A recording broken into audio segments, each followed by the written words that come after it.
자, 하나님 말씀 보겠습니다. 누가복음 16장 10절부터 13절입니다. 신약성경 누가복음 16장 10절부터 13절입니다.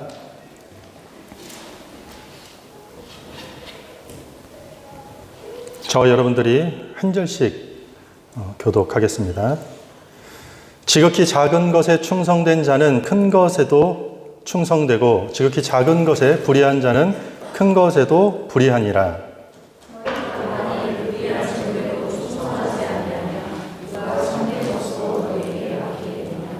너희가 만일 남의 것에 충성하지 아니하면 누가 너희의 것을 너희에게 주겠느냐. 함께 있습니다. 집 하인이 두 주인을 섬길 수 없나니 혹 이를 미워하고 저를 사랑하거나 혹 이를 중히 여기고 저를 경히 여길 것임이니라. 너희는 하나님과 재물을 겸하여 섬길 수 없느니라. 아멘.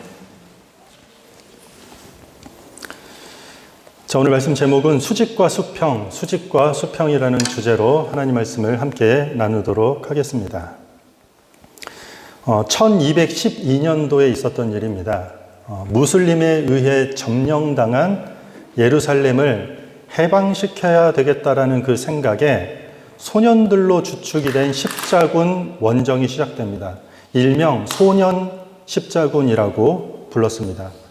앞선 십자군 전쟁에서 계속 패배한 이유는 그 전쟁에 참여했던 어른들, 귀족들이 영혼이 순수하지 못했기 때문에 우리같이 젊고 순수한 영혼들이 나서야 된다라고 소년들이 모이기 시작한 것입니다. 소년 십자군이 모여서 예루살렘을 다시 회복시키기 위해, 탈환시키기 위해 출발합니다. 그런데 그들이 지도도 없었는지 방향도 모르는 채 그냥 남쪽으로만 계속해서 내려가다가 바닷가를 만나서 막히게 됩니다. 프랑스 남부 항구 동시인 마르세유에 멈추게 됩니다. 그들은 이렇게 고백합니다. 하나님은 우리 앞에서 지중해를 열어서라도 길을 열어줄 것이라고 믿고 기도합니다. 그러자 정말 누가 나타나서 큰 배를 제공해 주자 소년 십자군 원정대가 그 배에다 올라타게 됩니다. 그런데 안타깝게도 그 배는 예루살렘이 아니라 튀니지로 갔고 거기서 소년들은 전부 다 헐값에 노예로 팔려가게 됩니다. 속은 것이죠. 그렇게 소년 십자군 원정은 역사 속에서 막을 내립니다.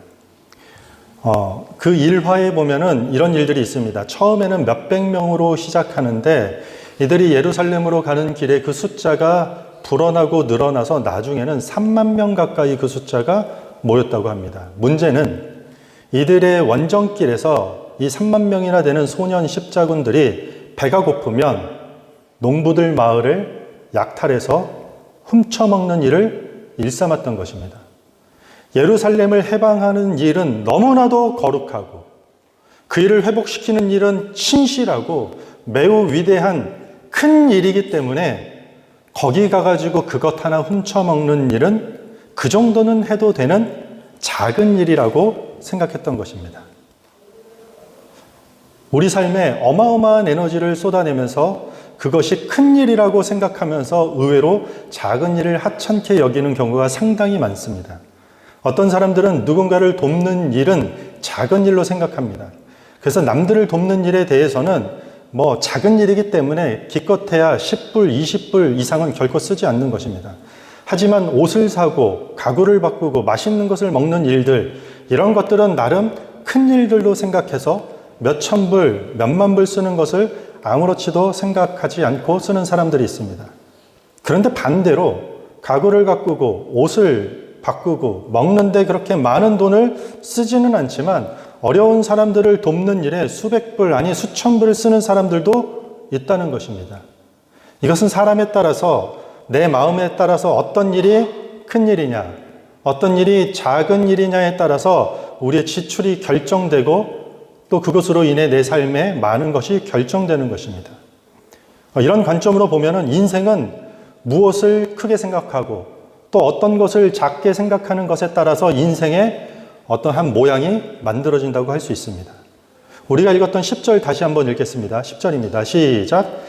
지극히 작은 것에 충성된 자는 큰 것에도 충성되고 지극히 작은 것에 불의한 자는 큰 것에도 불의하니라. 무슨 말인가요? 우리 좀 많이 들어봤던 내용이죠. 작은 것 하나 못하면서 어떻게 큰 것을 감당할 수 있겠느냐라는 뜻이 되기도 합니다. 이 말은 맞는 말이에요. 그리고 이 말에는 아주 호소력 있는 내용이 들어가 있어요. 어떻게 작은 것 하나 못하는 사람이 큰 것을 감당할 수 있겠습니까? 그런데 너무 단순하게 이런 문장을 작은 것 못하면 큰 것도 못한다는 논리만 너무 맹목적으로 따라가게 되다 보면은요, 한 가지 문제에 우리가 봉착하게 됩니다. 그게 뭐냐면 우리도 모르게 이것은 작은 일, 저것은 큰 일, 이것은 조금 덜 작은 일, 이것은 아주 큰 일, 좀 이렇게 우리가 어떤 일들을 쉽게 단정하고 규정 지으면서 분리시킨다라는 것이에요. 결론부터 말씀드리면은요, 우리가 신앙생활하면서 명심해야 될 것은요, 기독교인의 시각에 있어서, 가치관에 있어서 세상을 바라볼 때 우리 가운데 그 세상에 작은 것, 큰 것은 없다라는 것이요.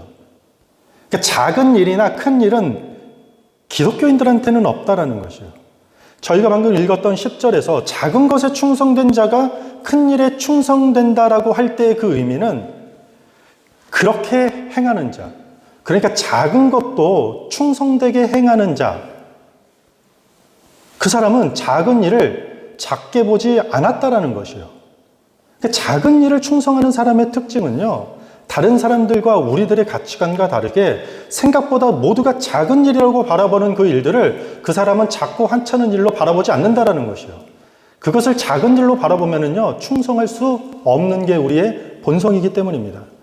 아무리 타인이 보기에는 작아 보이고 할지라도 그것을 충성하는 사람이 보기에는 큰 일이기 때문에 충성한다라는 것입니다. 그래서 그리스도인들은 섣불리 이것은 큰 일입니다, 이것은 좀 작은 일입니다, 조금 그렇게 중요하지 않는 일입니다 라고 단정짓고 구분짓는 일들을 반드시 피해야 한다는 것입니다. 여기까지만 들으시면은 그러면 우리 삶에 분명히 우선순위라는 것이 있는데 도대체 어떻게 해야 됩니까? 여러분들 가만히 여러분들이 세상을 한번 살펴보면 세상은 자기 기준에 있어서 큰 일과 작은 일을 스스로 결정해서 나누고 살아갑니다. 이게 한 사회도 그렇고요, 한 집단도 그렇고요, 개인도 그렇게 살아가고 있습니다. 하지만 그리스도인들에게는 결코 큰 일과 작은 일의 구분이 없어야만 된다는 것이에요. 왜냐하면 우리에게는 사실 엄밀히 말하면 이것이 본질적인 일인가 아니면 비본질적인 일인가 이렇게 구분되는 것이에요. 그러니까 크고 작은 일이냐라는 것으로 우리는 세상을 바라보는 것이 아니라 지금 그 일이 본질적인 일에 가까운 것인가 아니면 본질적이지 못한 일이냐로 나누어진다는 것이에요. 이것을 조금 더 추가로 설명하기 위해서 12절과 12절에 설명이 나옵니다. 11절, 12절 여러분들이 읽습니다. 시작!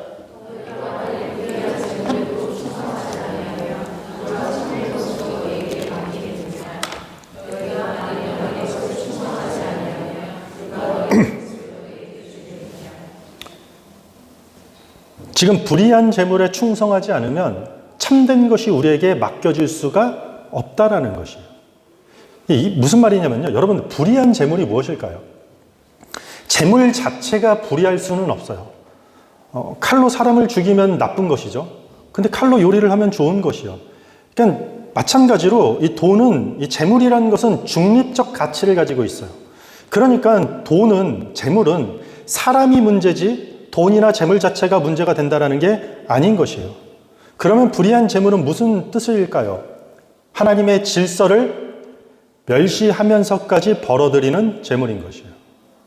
하나님의 가치와 상관없이 막 쌓아두는 재물을 뜻하는 것이에요.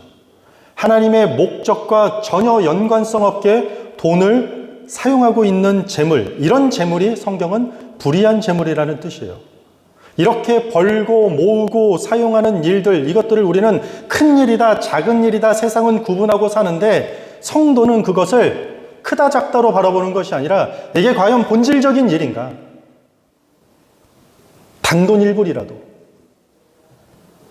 비본질적인 일인가라고 바라봐야 될 필요가 있다는 것이죠. 왜냐하면 하나님 없이, 하나님과 상관없이 벌고 모으고 쌓아두고 쓰는 모든 재물은 필연적으로 반드시 의로우신 하나님과 경쟁하는 구도를 갖고 있기 때문입니다.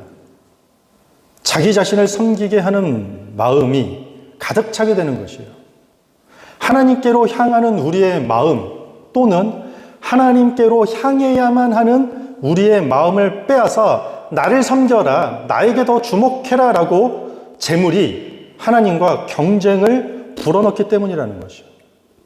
그렇게 하나님과 관계가 없게 하는 것이 재물이 가지고 있는 대표적인 속성이기 때문이라는 것이죠. 재물 자체가 문제가 아니라 재물을 통해서 우리 마음이 계속해서 하나님과 상관없는 소비 형태를 띠기 때문에 문제가 된다는 것이요. 그런 의미에서 13절에서 이렇게 얘기하고 있는 것이요. 집 하인이 두 주인을 섬길 수 없나니 혹 이를 미워하고 저를 사랑하거나 혹 이를 중히 여기고 저를 경히 여길 것임이니라. 너희는 하나님과 재물을 겸하여 섬길 수 없느니라. 우리의 섬김을 두고 재물이 하나님과 경쟁하고 있다는 것이에요. 한마디로. 나를 더 섬겨야 돼. 내게 더 순종해야 돼. 계속해서 하나님 말고 자기 자신을 더 섬겨야 한다고 우리에게 압박을 가하고 있는 것이 재물이라는 것이에요. 날마다 우리로 하여금 하나님과 상관없이 벌고 하나님의 가치와 하나님의 목적과 상관없이 쌓고 모으고 그렇게 쓰라고 그렇게 하나님과 경쟁해도 제법 괜찮다고 유혹하는 것이 재물이 가지고 있는 대표적인 속성이라는 것이에요. 우리가 하나님의 자녀로 무엇을 위해 어떻게 살아야 할지에 대한 본질을 재물 때문에 가려지는 경우가 너무 많다는 것이에요. 만약에 저희 옆집 아저씨가 돈도 많고 능력도 많고 친절해 보인다고 해서 저희 딸들이 막 그 집 마당 가서 뭐 하나 콩고물 떨어질 거 없나 마당 쓸고 막 바닥 청소해주고 자기 방 지저분하게 해놓고서 저한테 다 시켜놓고서 거기서 충성하고 있다면 어떨까요? 하나님과 재물의 관계가 마치 그렇다라는 것이에요. 그러니까 지금 불의한 재물, 하나님의 목적과 질서와 가치에 관계없이 만들어진 재물조차도 너희가 본질적인 일들, 그러니까 의로운 일들에 그것조차도 사용하지 못한다면 어떻게 참된 것, 그게 뭐죠? 하나님과 관계된 거룩한 일들을 내가 너희에게 맡길 수 있겠느냐라고 묻고 있는 것이에요. 성경 전체를 통해서 성경이 하나님이 우리에게 인간이 가장 영광스러운 상태를 뭐라고 얘기하는지 아십니까?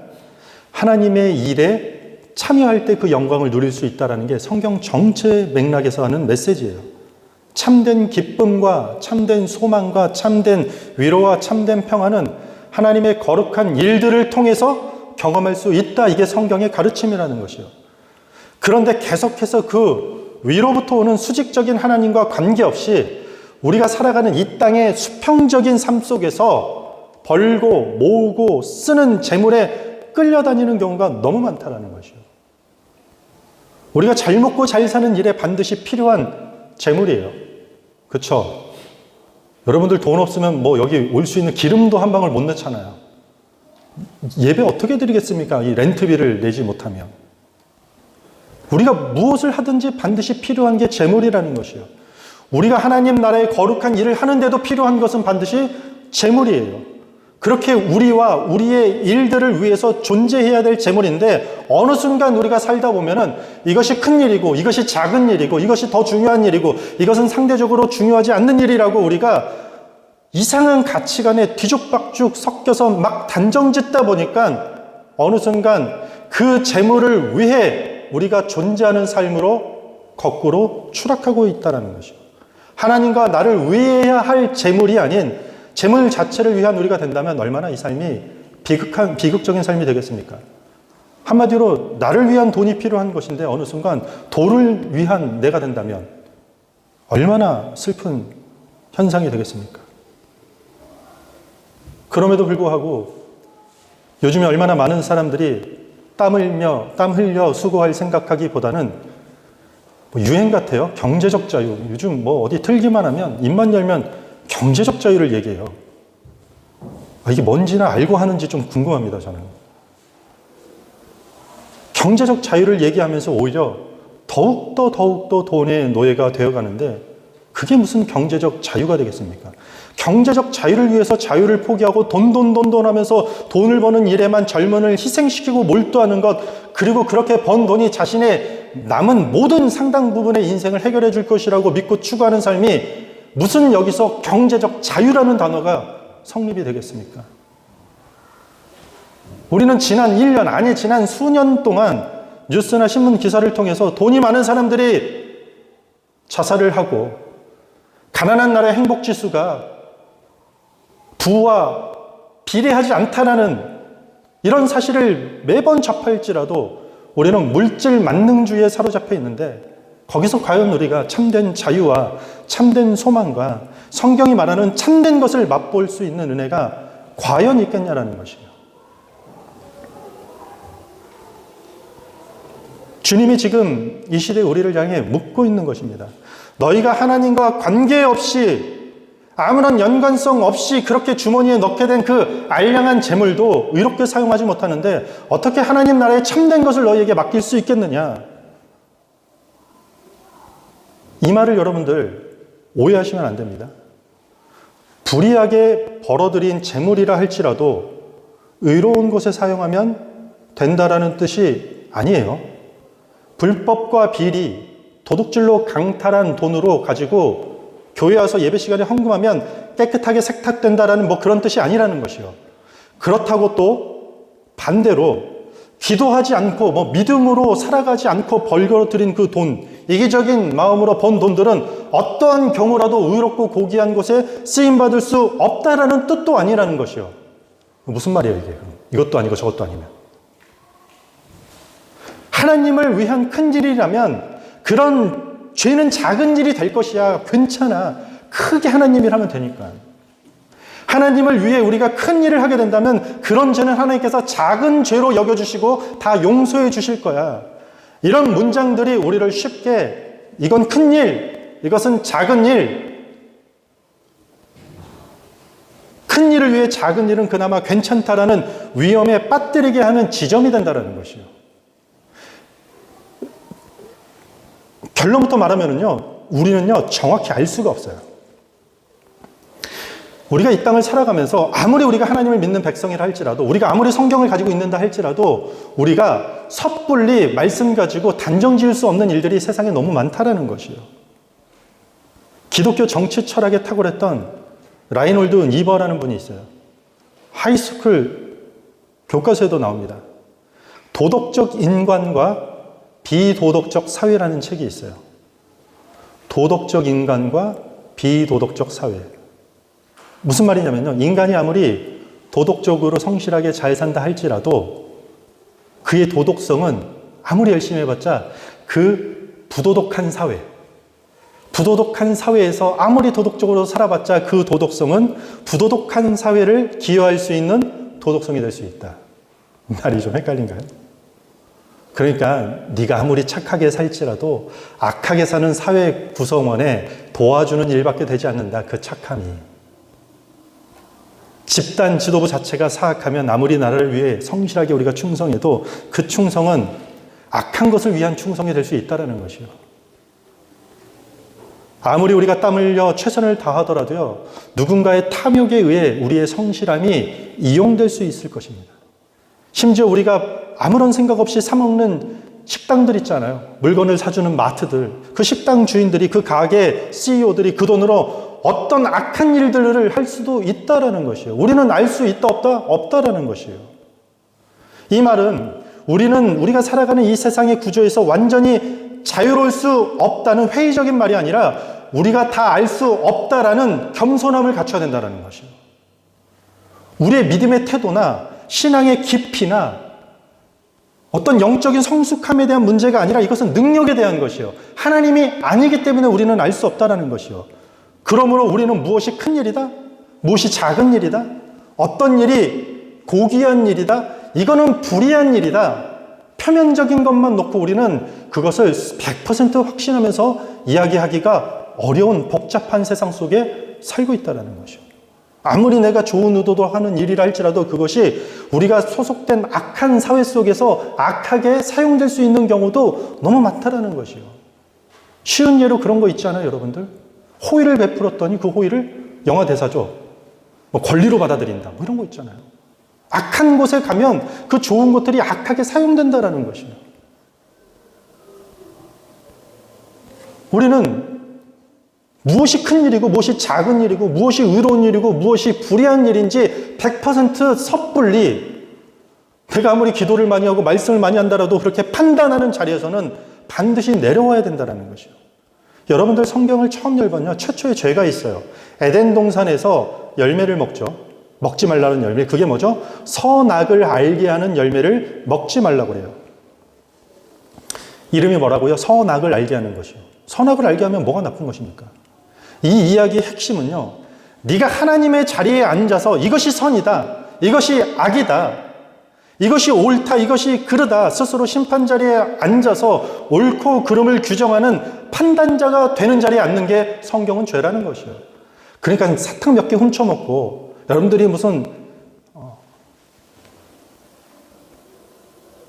무단횡단 몇 번 한 거 뭐 이런 걸로 죄라고 성경이 말하는 개념이 아니라는 것이에요. 그렇기 때문에 우리가 가야 할 길은 도대체 어디입니까? 우리가 돈을 벌 때, 우리가 열심히 삶 속에서 일하면서 돈을 모으고 축적할 때, 그 돈을 사용할 때, 그 모든 매 순간순간마다 하나님과 연관성이 있도록, 그 순간마다 위로부터 내려오는 하나님과의 관계, 그 하나님 나라의 질서가 도대체 무엇인지 기도하면서 말씀을 통해 우리가 물어가면서 하나님 나라의 가치가 도대체 무엇인지, 하나님과의 연결성이 도대체 어떤 것이 있는지 그런 길을 걸어가야 된다는 것이요. 이런 말씀을 오늘 같은 이 자본주의 사회에서 전하기가 저도 쉽지가 않아요. 왜냐하면 저도 이게 어려운 삶의 큰 장애물이기 때문에 그래요.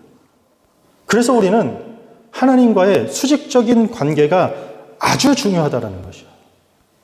하나님 나라의 질서, 하나님 나라의 가치관으로 살아가려면 수평적인 관계, 그러니까 이 땅에 우리가 살아가는 사회 속에서 때로는 굶어 죽으라는 얘기같이 들릴 수도 있을 것입니다. 목사인 저도 믿음이 부족해서 그런지 그럴 때가 있어요. 이렇게 진리대로 살다가 이러다 죽으라는 뜻인가 하나님 저한테. 만약 그렇게 주님 뜻대로 살다가 당장이라도 어려워진다면 누가 책임질 것입니까? 라는 마음의 외침이 다들 있을 것입니다. 그런데 저를 비롯한 여러분, 우리 모두가 분명히 알아야 될 것은요, 하나님은 이미 다 책임지셨습니다. 예수님을 이 땅에 보내셔서 이미 모든 것을 다 책임지셨습니다. 십자가 사랑을 통해서 인생의 의미를 회복시켜 주셨고, 우리 인생의 가치와 추구하는 목적을 우리에게 주셨다라는 것이에요. 영원한 생명과 천국으로 가는 길을 주셨고, 그 영원한 생명과 천국의 삶이 우리가 살아가는 인생이라는 것, 이 땅에서 어떻게 바꿔갈 수 있는지에 대한 답도 주셨고, 동시에 그렇게 살아가는 그리스도인의 삶이 얼마나 힘든 것인지 아시고 매 순간 우리가 열어볼 수 있는 말씀을 주셨고, 그 말씀을 우리가 잘 이해하지 못할까 봐 깨닫게 도우시는 성령을 우리에게 주셔서 깨닫는 길을 우리에게 주시고, 그 깨닫는 삶의 과정에서 우리로 하여금 참된 자유와 참된 기쁨과 참된 부유함을 맛보는 은혜를 주셨다는 것이에요. 그것 말고 우리가 또 더 받아야 될 게 뭐가 있겠습니까? 뭘 더 여러분들이 만약에, 이게 제 이야기예요, 더 하나님께 책임지라고 요구할 수 있는 게 뭐가 있겠습니까? 하나님, 저는 다른 사람들과 조금 달리 목회라는 조금 더 큰 일 하는 것 같으니까 이거 책임져 줘야 되지 않겠습니까? 저도 그렇게 기도해요, 부끄럽지만. 우리 인생에서 가장 궁극적인 문제를 우리와의 수직적인 관계 속에서 다 책임져 주셨다고요. 영생을 주시고 천국을 주시고 영생과 천국이 유효하도록 이 땅에서 살아갈 수 있는 말씀까지 주셨다는 것이에요. 그런 의미에서 우리는요, 교회 안이나 교회 밖에서 뭐 이런 말 많이 하잖아요. 그게 신앙적이기도 하고 윤리적인 말이기도 하죠. 본질이 중요합니다. 이런 말을 하면서도 우리 인생에 이 세상에서 우리가 살아가는, 이 땅에서 우리가 태어나서 죽기 전까지 죽음 이후의 문제가 해결되는 가장 궁극적인 본질적인 문제를 다 책임져 주신 주님은 등진 채로 우리는 대체 얼마나 많은 비본질적인 것들에 인생을 끌려다녀야 되겠냐라는 것입니다. 시간이 많지 않습니다. 주님이 오늘 본문을 통해 하시고자 하시는 말씀은 작은 일이 어디 있느냐, 대체 큰 일이 어디 있느냐라고 하고 있는 것입니다. 작은 일이든지 큰 일이든지 할 것 없이 무슨 일이든지 하나님의 질서 속에서 바라보면, 하나님 나라의 그 뜻에서 비춰서 바라보게 되면, 말씀이라는 세계관의 안목을 가지고 바라보면 온 힘을 다해 충성해야 된다는 것이에요.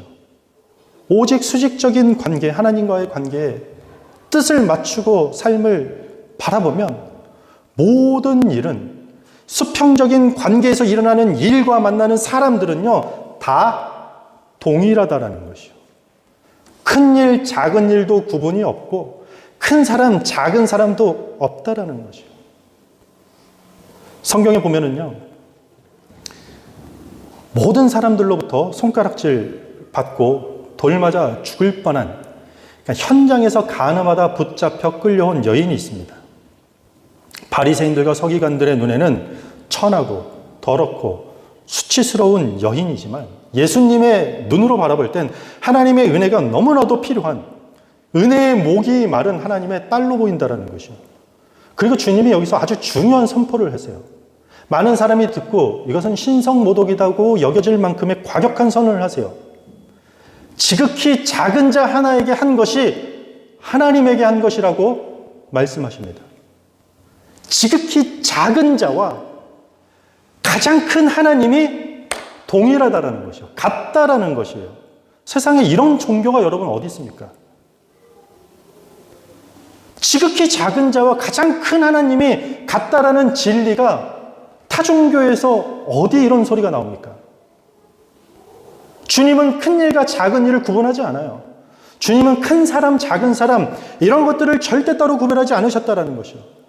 그럼에도 불구하고 계속되는 현대 그리스도인들의 문제가 뭔가요? 우리는 우리 삶의 수많은 일들이 우리도 모르게 거의 자동적으로 분류를 해요. 저도 그래요. 지금 이 말씀하면서 찔림이 많아요. 내가 이 말씀 전할 자격이 되냐? 계속해서 말씀드리지만 자격이 안 돼요, 저도. 우리는 중요도와 시급성에 따라 우선순위로 분류해서 그 일들이 우리의 시간과 에너지를 요구할 수 있는 정도에 따라서 순서를 나누면서 우리는 살아가고 있어요. 나도 모르게 순위가 다 정해져 있다는 것이요. 강력한 아드레날린이 날리는 일이 가장 우선순위로 배치되어 있는 것이요. 돈 되는 일, 재밌는 일, 보고 싶은 사람, 가고 싶은 장소, 먹는 것, 필요한 것, 사는 것. 우리도 모르게. 때로는 선한 일을 하면서도 우리는 그렇다라는 것이요. 제가 토요일이나 금요일이나 이렇게 책상에 앉아서 설교 준비할 때가 방에 있습니다. 방에서 앉아서 그러면 가끔 저희 둘째가 막 문을 열고 들어와요. 그리고 무슨 아이돌 댄스를 연습하고 그걸 보래요. 막 앞에서 쳐요. 막무가내로 쳐요. 그러면 제가 막 문을 열고 인상을 쓰고 나가라고 해요. 잘 타일러서 내보낼 때도 있지만 제가 아주 무서운 표정으로 이상한 소리를 내고 막 뭐 이런 소리를 내고 빨리 나가라고 막 소리를 질러요. 왜 그렇죠? 아빠가 지금 설교 준비라는 큰 일을 하고 있는데 그렇게 아이돌 댄스? 그렇게 작은 일로 나를 방해하는구나? 저도 모르게 분류하고 있다는 것이. 본능적으로 우리는 큰 일과 작은 일을 막 나누어서 살아가고 있다는 것이죠. 일반적으로 자녀를 사랑하지 않는 부모가 어디 있습니까? 자녀를 사랑한 사랑이 다 크다라는 것이요.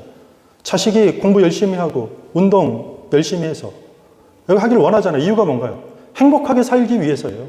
이 사회 속에서 가치 있는 사람으로서 성장해서 이왕이면 이 사회에 필요한 일꾼이 돼서 그렇게 살아가길 원한다라는 것이에요. 한마디로 너 행복하라는 이야기예요. 그런데 그 행복하라는 이야기를 막 소리 지르면서 잔소리하면서 막 때려가면서 한다라는 것이요.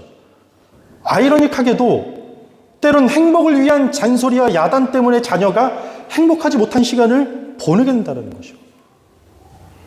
어떻게 해서든지 아이가 공부해야 된다는 것은 큰 일이고, 윽박을 지르는 일은 큰 일을 위해서 해도 되는 작은 희생 정도로 우리가 생각하기 때문이라는 것입니다. 작은 일을 우리가, 큰 일과 작은 일을 우리 나름대로 그냥 임의적으로 규정해놓고 그 작은 일을 우습게 생각함으로써 내가 추구하는 큰 일조차도 다 망가뜨리고 아무 의미 없게 만드는 일을 우리가 하고 있다는 것입니다.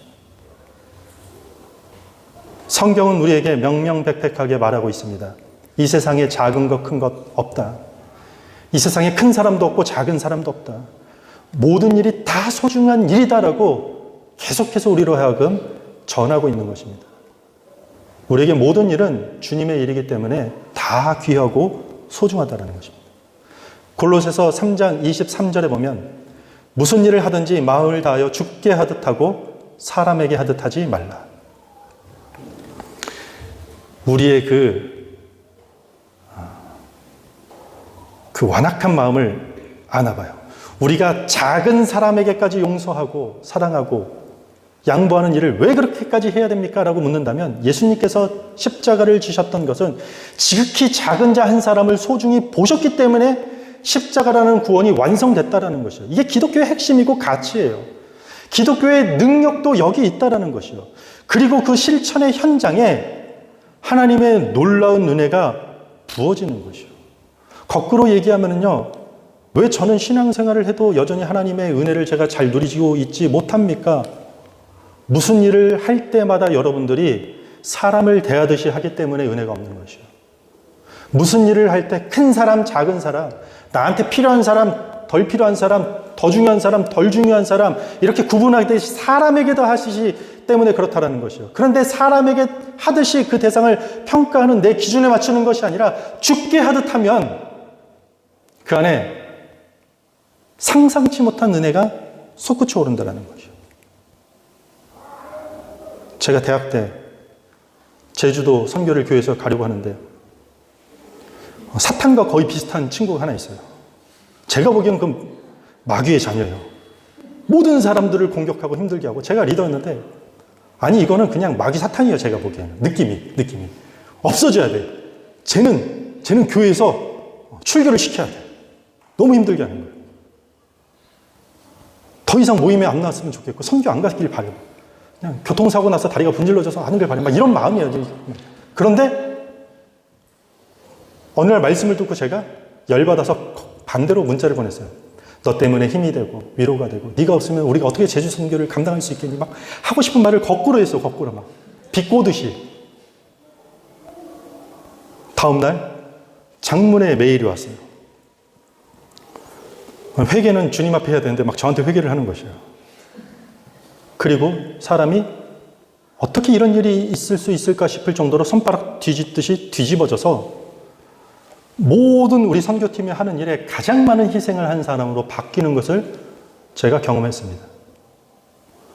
아, 순수해서 손바닥 뒤집듯이 바뀌는 기질을 제가 만났다라는 것을 얘기하는 것이 아니라 하나님께서 은혜를 주시는 타이밍과 지점이 바로 그런 곳이구나. 죽게 하던 모든 일을 대하는 사람이 맛볼 수 있는 은혜라는 것입니다. 그러므로 우리는 모든 일을 크고 작음으로 구분하는 것이 아니라 이것이 본질적인 일인가? 아니면 이것이 비본질적인 일인가? 하나님과의 그 수직적인 관계 속에서 행해야 된다는 것이요. 그렇지 않으면 하나님은 우리를 통해서 어떤 위대한 일도 이루지 못한다는 것이요. 이것은 하나님의 야속한 심판에 대한 경고의 메시지가 아니라 우리의 구부러진 마음을 피기 위한 간청이라는 것입니다. 모든 일을 하나님과 수직적인 관계 속에서 행하기를 바랍니다. 이 말의 뜻은 주님의 마음을 품고 받아들일 수 있는 힘도 필요하고 때로는 반대로 부드럽게 거절할 수 있는 힘도 필요하다는 것이요. 우리 모두는 동일하게 똑같이 정해진 매뉴얼대로 로봇처럼 인생을 살아가는 것이 결코 아닙니다. 그때마다 여러분들 각자가 처한 상황마다 여러분들이 살아온 배경에 따라, 기질에 따라 우리 안에서 역사하신 하나님의 인도하심을 따라 살아가는 것이에요. 그래서 우리 삶에 여러분들 개인의 기도 시간이 필요하고 여러분들 개개인이 말씀을 붙드는 시간이 멈추지 않아야 되는 이유가 바로 여기 있다는 것이에요. 매 순간 모든 일이 하나님과의 수직적인 관계 속에서 비춰볼 때 본질적인 일인가? 이게 필요하다는 것입니다. 십자가 이렇게 크로스 모양 있잖아요. 이 십자가의 모형을 가지고 오랫동안 의미를 붙인 내용들이 있습니다. 물론 억지로 만든 것 같지만 저는 그 의미가 참 좋습니다. 세로는 수직적인 하나님과의 관계, 하나님과의 사랑. 수평적으로는 가로로는 이 땅에서 이웃사랑, 사람들과의 관계. 이것이 만나는 지점이 바로 십자가다. 기독교의 핵심이다. 하나님 사랑과 이웃사랑 어느 것 하나 놓치면 안 된다라는 것이요. 하나님과의 그 수직적인 관계가 온전할 때 사람들과의 수평적인 관계가 회복된다라는 메시지를 전하고 있는 것입니다. 우리가 수평적인 삶을 잘 살아내기 위해서 반드시 수직적인 하나님과의 관계가 중요한 것을 명심하시기 바랍니다. 그래서 수직적인 관계로 산다라는 말은 수평적인 삶에서 수직적인 하나님 말씀에 따라 참을 때도 있고 때로는 완강히 거부하면서 부딪힐 때도 있다라는 것이죠. 왜냐하면 그 일의 성격을 가지고 우리는 크다, 작다, 중요하다, 중요하지 않다라고 말할 수 없는 것이요. 그것을 해야 되는 일인지 하지 말아야 되는 일로 우리가 율법적으로 단정 지을 수 없다라는 것이요. 때로는 똑같은 일인데 어느 때는 해야 되고 똑같은 일인데 어떤 목적을 위해서는 안 할 수도 있다라는 것이요. 중요한 건 하나님이 뭐라고 지금 나에게 말씀하시는가. 하나님께서 하라 하시면 멀리 떨어질 필요도 있지만 하나님께서 또 하라고 하시면 아무리 힘들어도 끌어안고 사랑하고 용서할 수 있어야 된다는 것이요. 그래서 여러분들은요, 성경 말씀이 하나님이 나에게 무엇이라 말씀하느냐라는 개인의 묵상 시간과 기도 시간이 아주 중요하다는 것이요. 목사 100명을 앉혀놓고도요, 여러분들 답을 얻기는 힘들어요. 결론은 하나예요. 기도와 말씀 외에는 답이 없다는 것. 이거 외에 답이 없어요. 말씀을 정리하겠습니다. 우리의 얄팍한 경험과 지식의 기준으로 작은 일, 큰 일, 작은 사람, 큰 사람, 소중한 사람, 하찮은 사람 규정하고 나누지 않기를 바랍니다. 하나님 앞에서 모든 일이, 모든 사람이 다 소중하다라는 것을 명심하시기 바랍니다. 모든 일들을 여러분들이 행할 때 우리가 삶에 작고 크고 여러분들이 하찮고 중요하다고 여기는 그 모든 선택과 결정하고 그 일들을 실행할 때 먼저 수직적인 하나님과의 관계 속에서 말씀 앞에 비춰보면서 순종하시기 바랍니다. 그때 우리 삶에 펼쳐지는 그 수평적인 삶의 현장에서 여러분들이 전에 누리지 못했던 풍요한 자유를, 풍요한 은혜를, 참된 기쁨을 여러분들이 누릴 수 있을 거라 확신합니다. 우리 다 같이 자리에서 찬양하겠습니다.